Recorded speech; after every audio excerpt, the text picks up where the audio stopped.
Hello everybody, it's Mr. Tall 23 back with another video. I'm going to do a quick sound check first to make sure that that's working.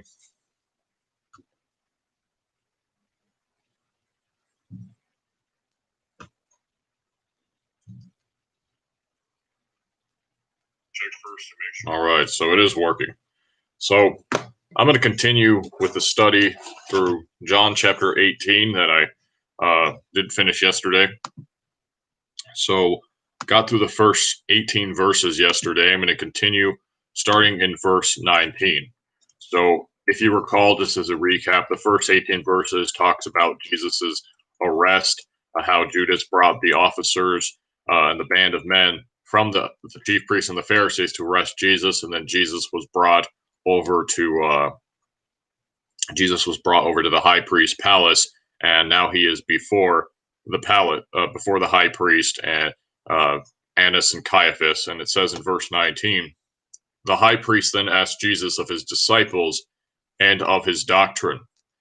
Now, the high priest is never mentioned as one who appears before Christ himself or who hears Christ speak, but is implied that he is among the chief priests. On many occasions, it is written that the chief priests heard Christ teach. As is written, and when he was come into the temple, the chief priests and the elders of the people came unto him as he was teaching, and said, by what authority does thou these things? And who gave thee this authority? I'm sorry, it says, doest thou these things, and who gave thee this authority? Matthew 21, verse 23. It is written also in Matthew 21, verse 45, and when the chief priests and Pharisees had heard his parables, they perceived that he spake of them. After Jesus had driven out the money changers out of the temple and said, my house shall be called of all nations a house of prayer, it's written, and the scribes and chief priests heard it and sought how they might destroy him, for they feared him, because all the people was astonished at his doctrine. Mark chapter 11, verse 17 to 18. So the chief priests that were with the high priest, the other people in authority, the other priests in authority knew of the doctrine of Christ, at least in some part. They'd heard what he had taught. They'd heard him speak before. And there are two reasons then why the high priests in this chapter ask Jesus of his doctrine. Firstly, because they did not understand much of what he said. Perhaps they were there and they had heard what he said. As Christ said, therefore I speak to them in parables, because they see not, and hearing they hear not, neither do they understand. And in them is fulfilled the prophecy of Isaiah, which saith, by hearing ye shall hear, and shall not understand, and seeing ye shall see, and shall not perceive. Matthew chapter 13, verse 13 to 14.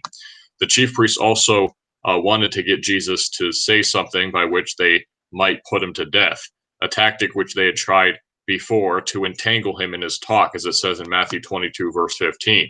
As is written in the book of Mark, and the chief priests and all the council sought for witness against Jesus to put him to death, and found none, in Mark 14, verse 55.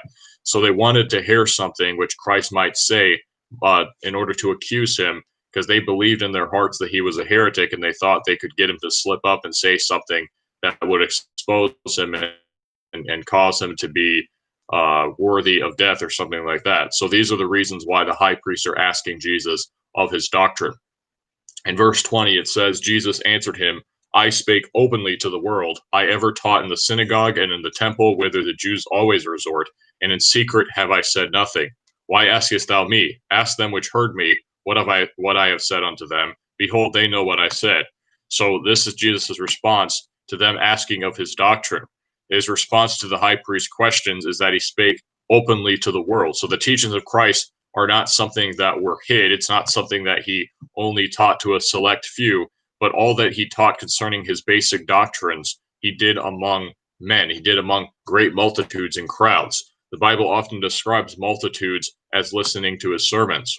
For example, it's written in Matthew chapter 5, verse 1 to 2, and seeing the multitude, he went up into a mountain, and when he was set, his disciples came unto him, and he opened his mouth and taught them, saying, okay, and then after that follows the Sermon on the Mount. It says in Matthew 13, verse 34, all these things spake Jesus unto the multitude in parables, and without a parable spake he not unto them. So he did speak and teach the multitudes. He did speak unto large groups of people. And he says, I ever taught in the synagogue and in the temple, whither the Jews always resort. So the example which Christ gives is that he taught in both the synagogues and the temples, the places where the same accusers, the chief priests and the Pharisees, would have had plenty of opportunities to hear what he was teaching. It is written, and when he was come into his own country, he taught them in their synagogue, in Matthew 13, verse 54. It says in Mark 1, verse 21, and they went into Capernaum, and straightway on the Sabbath day he entered into the synagogue and taught. It is written again, and Jesus answered and said, while he taught in the temple, how say the scribes that Christ is the son of David? Mark 12:35. It says in Luke 19:47, and he taught daily in the temple. In fact, the entirety of the sermon in John chapter 8, in which he speaks of his deity, he speaks of salvation through faith, he speaks of the importance of God's word and other things. He spake unto the Jews in the temple. As is written, these words spake Jesus in the treasury as he taught in the temple, in John 8, verse 20. So his audience often was made up of unbelieving Jews who were in the synagogue or in the temple, whether it was in the various synagogues in Jerusalem or throughout Judea and Galilee, or in the temple in Jerusalem where Christ taught daily. They had plenty of opportunities to hear what he believed. So he says, and in secret have I said nothing. Now, this is not to say that there were never times when Jesus taught his disciples by themselves, but rather nothing that he had said had been held back from the people. That's what he means here. It's written, and as he sat upon the Mount of Olives, the disciples came unto him privately, saying, tell us, when shall these things be, and what shall be the sign of thy coming and of the end of the world, in Matthew 24, verse 3. So therefore, according to that verse, Jesus' response to the disciples and this whole sermon that's preached in Matthew chapter 24, commonly called the Olivet Discourse because he's on the Mount of Olives, in which Christ talks about the great tribulation and the second coming and all those other things. It was spoken privately to his disciples. However, the thing which Jesus responds to is the high priest's question about his doctrine. Although some of Jesus's individual words were spoken in private sometimes unto his disciples and the interpretation of certain parables, he did not withhold a single doctrine, meaning teaching, thing to believe, from the public. He spake it all in the open. So the Bible records that some things he did speak in parables because he didn't want the unbelieving Jews who hated him to hear what he had to say. As it says in Mark 4, verse 2, it says, and he taught them many things by parables and said unto them in his doctrine. Now notice that even though Jesus is speaking in parables, according to the scripture, and also unto the multitudes, as it says in Matthew 13, verse 34, he is still outlining his doctrine unto them, because it says, and said unto them in his doctrine. So he had still taught all of his doctrine to the world. So he taught about the great tribulation and the second coming and all things like that, even in parables and things like that unto the world. He had still taught those things in the synagogues and in the temple and unto the multitudes, but there were individual times in which he had taught his disciples and explained those things a bit more. But every doctrine, whether it's about salvation or who God is or the kingdom of God or something like that, he had taught unto the people on multiple different occasions, even to unbelievers who had heard him. So he says, why askest thou me? Ask them which heard me what I have said unto them. Now, perhaps the reason why Jesus said this is because he knows that the Pharisees would not believe him anyway of what he says. As he stated, why do you not understand my speech, even because you cannot hear my word, and because I tell you the truth, you believe me not, in John 8, 43 to 45.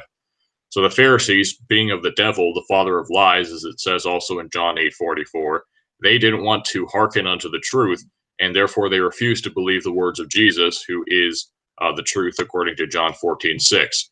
So perhaps the reason why he's saying, don't ask me, ask them, is because they've already hardened their hearts against Jesus. They're not going to listen to what he has to say anyway. So it's completely useless to ask him and to kind of pressure him to explain to them all of his doctrine.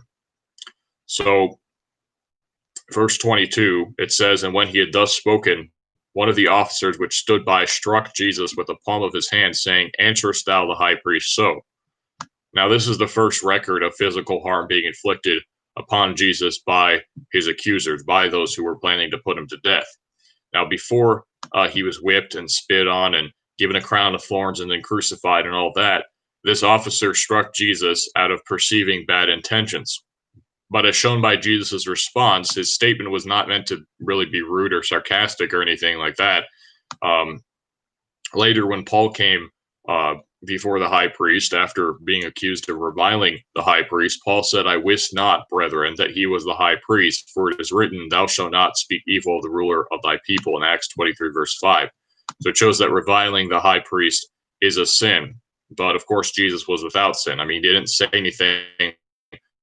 Uh, he didn't insult the high priest or anything like that here. He didn't say that at all. He just says, why don't you just ask them?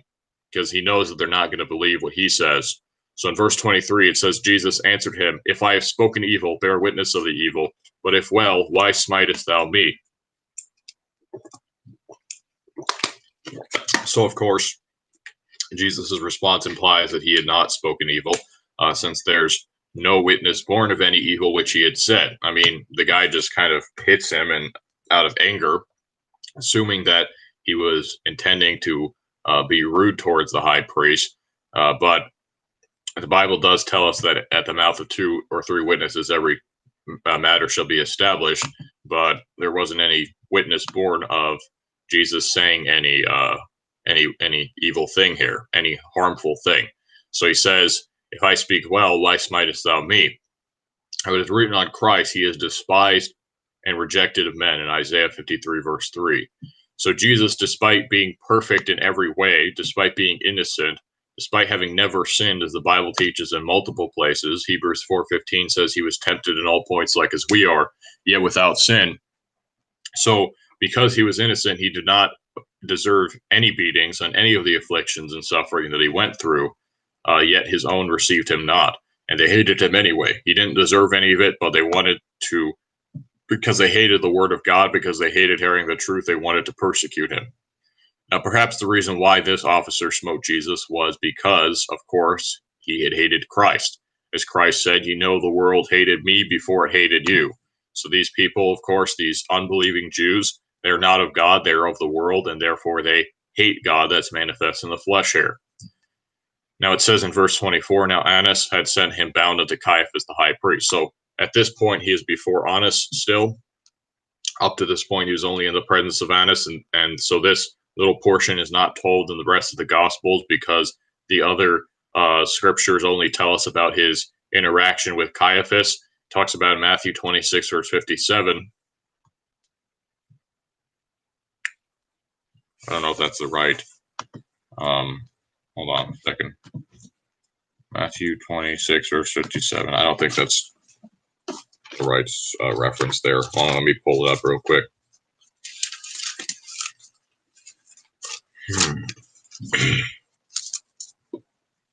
Okay, it is, but for some reason it's not coming up. Okay, so it says, and they that laid hold on Jesus led him away to Caiaphas the high priest, where the scribes and the elders were assembled. So you have Annas and some of his servants, which are with him, and then now, after he has this little interaction with Annas, he bounds him up and he takes him over to Caiaphas, where the scribes and the elders were assembled. So that's where the rest of the Jews in power were. And verse 25, it says, and Simon Peter stood and warmed himself. They said therefore unto him, Art not thou also one of his disciples? He denied it and said, I am not. So they were maybe referring to the scribes and the elders in the palace of the high priest, where it says, they said therefore unto him. It is written, and when they had kindled a fire in the midst of the hall and were set down together, Peter sat down among them, in Luke 22, verse 55. So we know that Peter, when he entered into the house of the high priest, was among those who would watch Jesus' trial. It's recorded in the book of Mark that the second person who pointed him out was another maid in Mark 14, verse 69. After the cock crew following the third denial, it is written, and the Lord turned and looked upon Peter, in Luke 22, verse 61. So it shows for sure that Peter was near Christ upon denying him. Okay, so this, of course, was a public denial in the midst of the elders, which may, sometimes we might think of the denial of Christ as something where it's just one person maybe talking to him, but he's in a group of people. He's inside of the house of the high priest. There's these elders and scribes all around. They're looking for a witness to bear witness against Christ. And they turn to Peter and they say, aren't you one of his disciples? Now they're going to ask him about his doctrine, like Jesus had said to do, and he says, "No, I'm not." He denied it and said, "I am not." So this is the second time Peter denies that he is a disciple. His answer differs slightly in the different Gospels. For example, it says in Matthew 26, verse 72, "I do not know the man." And in Luke, he said, "Woman, I know him not." So it says in verse 26, one of the servants of the high priest, being his kinsman, whose ear Peter cut off, saith, "Did not I see thee in the garden with him?" Peter then denied again, and immediately the cock crew.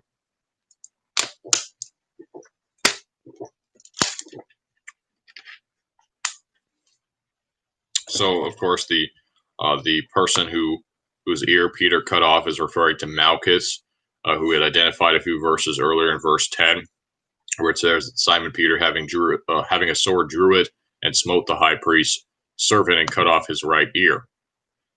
Now, he says, "Did not I see thee in the garden with him?" So this implies that this was another one of the servants who was with Judas, who had been brought with that band of men to arrest Jesus. But Peter again denies, and immediately the cock crew. So this kinsman testified again that Peter is a disciple of Jesus, and even though being a third witness of Peter's discipleship of Christ, even though he and two others had already said that Peter was following Christ, Peter again denies Christ a third time. So that fulfills what Christ spake and said would happen back in John chapter 13, verse 38, where he said, "Verily, verily, I say unto thee, the cock shall not crow till thou hast denied me thrice." As a result of the shame of denying him, is recorded in the other Gospels that Peter went out and wept bitterly in Luke chapter 22, verse 62, following his last denial, because he knew what he had done. He was ashamed of it. It wasn't like he was actually denying him within his heart. He still believed on Christ. He was just afraid to confess him openly.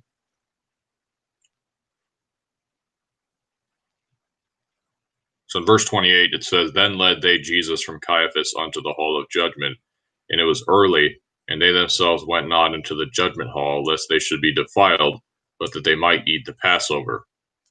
Now, it doesn't record Jesus' trial before Caiaphas, which is spoken of in the other Gospels, because it just tells us that he went to Caiaphas in verse 24, and then after talking about Peter's denial, says that Jesus is led from Caiaphas to the hall of judgment. So it kind of just skips over the information about Caiaphas, which is recorded in the other Gospels. So now Jesus is before Pontius Pilate, which takes place in the morning, as it says here, and it was early. As it's written, when the morning was come, all the chief priests and elders of the people took counsel against Jesus to put him to death. And when they had bound him, they led him away and delivered him to Pontius Pilate, the governor, in Matthew 27, verse 1 to 2.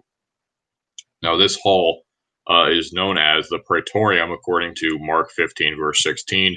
And this is where Jesus is judged before Pilate. So the Jews had already agreed that they were going to put Jesus to death. Now they need to get the Romans to agree to crucify him.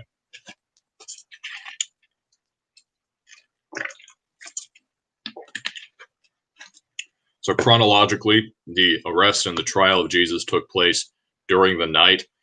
Jesus said during the Last Supper that Peter's denial would be this night, as he says in Matthew 26, verse 34. And not a significant time has passed, but all the events recorded from John 13 onwards are all in one night. Now it's beginning to be early on the day of the Passover. Okay, as it is written, when the morning was come, all the chief priests and the elders and the people took counsel against Jesus to put him to death, in Matthew 27, verse 1. Now, this is not recorded in the book of John. We know from these other Gospels, therefore, that by the time that the morning came and Jesus was led to Pilate, Christ has been already condemned before the high priest. So the Jews had already agreed that Jesus is going to be put to death. Now it's early in the morning, and he is going to Pontius Pilate. And it says, "They themselves went not into the judgment hall, lest they should be defiled, but that they might eat the Passover." Now, the hall of judgment was not a Jewish place. Of course, it had a Roman name, a Latin name, Praetorium, in Mark 16, verse 15. Or, I'm sorry, Mark 14, verse 15. Or 15, hold on. should be Mark. Is it Mark 15, verse 16? I think it's Mark 15, verse 16. I wrote 16, verse 15. But it's Mark 15, verse 16 that says it's called the Praetorium. Anyway, perhaps the reason why the Jews believed that they would be defiled by entering into the Roman judgment hall was because of their law not to company with the heathen. And Peter speaks about this later in the book of Acts, where it says, "Ye know how that it is an unlawful thing for a man that is a Jew to keep company or come unto one of another nation." Acts 10, verse 28. So therefore, the perceived sin was having company with these Gentiles. They just wanted to get the Romans to do their own will, to get Jesus to be crucified. They didn't want to interact with them and be friends with them or anything like that. In verse 29, it says, "Pilate then went out unto them and said, What accusation bring ye against this man?" The Jews had already condemned Jesus, according to Matthew 27:1, by the time the morning had come, and determined that he should be put to death. And therefore they had several accusations against him toward Pilate, such as recorded in Luke 23, verse 2, "We found this fellow perverting the nation and forbidding to give tribute to Caesar, saying that he himself is Christ a king." So they are prepared. They have a reason for why obviously they have different reasons for why they want to put him to death, but they have come up with a reason to give to Pilate. Obviously, those things of perverting the nation and forbidding tribute to Caesar and making himself a king, those are the things that they know are going to influence and sway the opinion of the Romans. Obviously, those are not necessarily the reasons why they're putting Jesus to death, but they want to put Jesus to death because they hate his word and they're teaching against and he's teaching against their false religion and things like that. But they want the Romans to kill Jesus, so they're coming up with these reasons to try to get Pilate to crucify him. In verse 30, they answered and said unto him, If he were not a malefactor, we would not have delivered him up unto thee. Now, the word malefactor is basically a synonym for criminal, and it's the word that's used to describe the two thieves on the cross who were crucified along with Christ in Luke 23, verse 32 to 33, and also verse 39. Man, my throat's starting to hurt already. The Jews make the claim that they were doing justly in bringing Christ to Pilate, although their words are not true. Now Jesus was delivered unrighteously, for it is written of him that he did no sin, neither was guile found in his mouth, in 1 Peter 2:22. As Peter said to the Jews on the day of Pentecost, him being delivered by the determinate counsel and foreknowledge of God, ye have taken, and by wicked hands have crucified and slain, in Acts 2:23. So it's the Jews that killed Jesus unrighteously, not because he deserved it. Even Pilate recognized this according to his own law, because he later said, I find in him no fault at all, in John 19, verse 38, and he calls him a just person in Matthew 27, verse 24. So Jesus had done nothing wrong. He was without sin, and Pilate didn't see any reason to put him to death. The Jews try to make the case that, oh, yeah, he's a criminal. He broke the law. If he wasn't a criminal, why are we giving him to you? But of course, we know from the perspective of the Bible that they were doing it because they hated Jesus, not because he had actually committed any sin or anything that was punishable by death. In verse 31, it says, Then said Pilate unto them, Take ye him, and judge him according to your law. Now Pilate says this because certain laws of the Jews were not applicable under Roman law, and thus Pilate could not condemn Jesus because he had not done anything wrong under the Roman law. Rather, Pilate defended Jesus, and when the Jews cried out for him to be crucified, he replied, Why, what evil hath he done? In Matthew 27, verse 23. It's explained also that Pilate knew well why Jesus had been delivered, that it was not because he was guilty, but as is written, the chief priests had delivered him for envy, in Mark 15, verse 10. As it is written, it is not the manner of the Romans to deliver any man to die before that which is accused have the accuser's fate. Before that he which is accused have the accuser's face to face, and have license to answer for himself concerning the crime laid against him in Acts 25, verse 16, which is, of course, the trial of Paul there. But the principle of innocent until proven guilty is in this Roman law, where this man that's brought before the Roman government who is condemned is allowed to answer for himself and to defend himself. He's allowed to give an answer. They're not going to put him to death unless there's actually evidence that he had done something wrong. And so the accused have the chance to defend themselves against the attacks and the accusations. So Pilate's not just going to deliver him up for no reason until he had heard what Jesus said and the accusations brought up against him. So he says, judge him according to your law, because he doesn't want to deal with this, because it has nothing to do with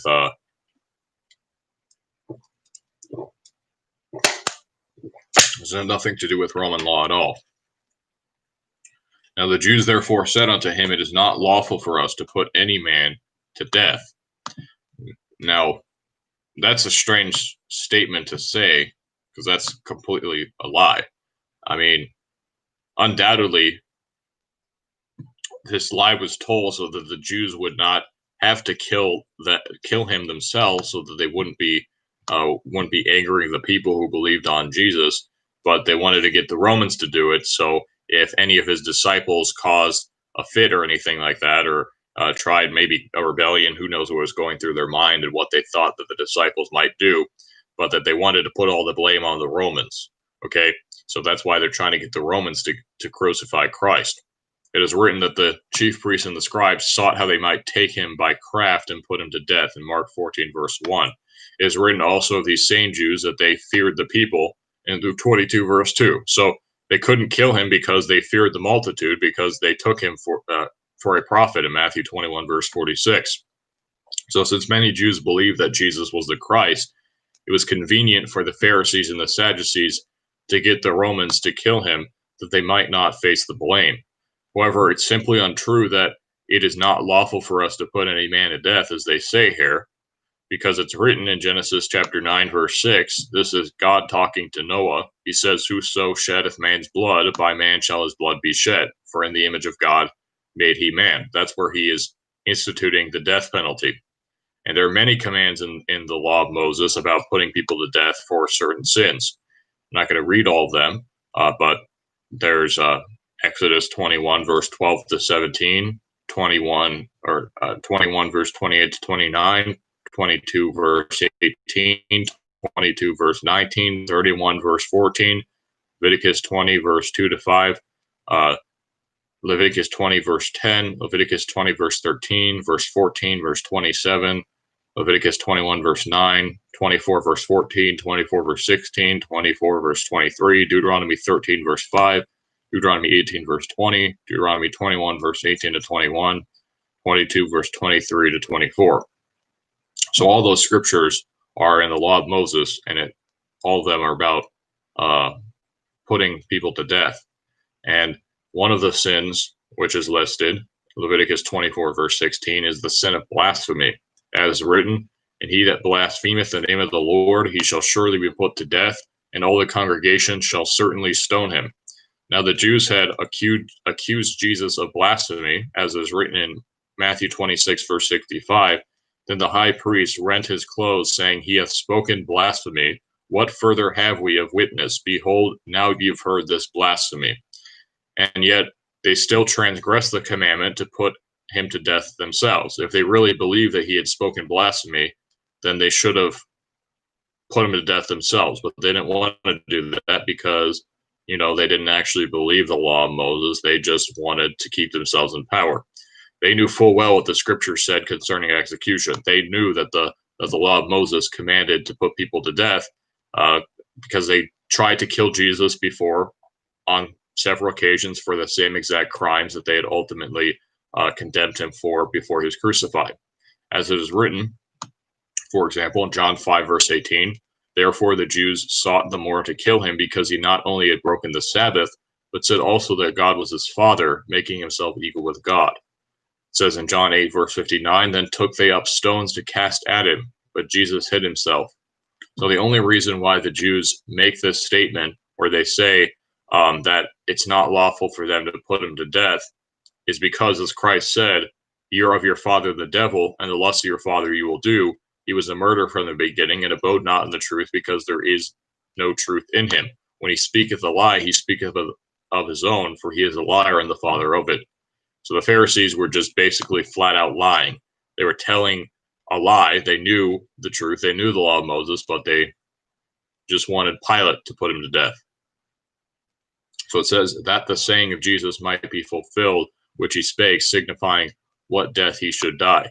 So that is that he would be delivered up to be crucified. So if Jesus was put to death according to the law of the Pharisees, they of course wouldn't have crucified him, because that's a Roman method of execution. They probably would have stoned him or something like that. So Jesus knew that he would not be stoned, but crucified, a manner of death that's used by the Romans. Jesus said earlier, "The Son of Man shall be betrayed unto the chief priests and unto the scribes, and they shall condemn him to death, and shall deliver him to the Gentiles," so that's the Romans, "to mock and to scourge and to crucify him, and the third day he shall rise again." Matthew 20, verse 18 and 19. It's written also early in the book of John, "And I, if I be lifted up from the earth, will draw all men unto me." This he said, signifying what death he should die. John 12:32 to 33. So Jesus predicted that it would not be the Jews who physically actually killed him. They wouldn't stone him to death or anything like that, but that they would give him over to the Gentiles so that they would crucify him. And this is being fulfilled right now in the refusal of the Jews to kill him themselves. Now, I don't know what's going on, but like, I'm losing my voice already. I think it's just because I was out doing stuff earlier and it was really dusty. Maybe that hurt my throat a bit or something. I don't know. But I don't think I could talk for much longer. So I'm just going to cut it off here and continue the video tomorrow. Just do the rest of this tomorrow. So there's only like 7 or 8 verses left. But some of these verses, there's a lot of information in them. So thank you, everybody, for watching. That's it for today. God bless you, and goodbye.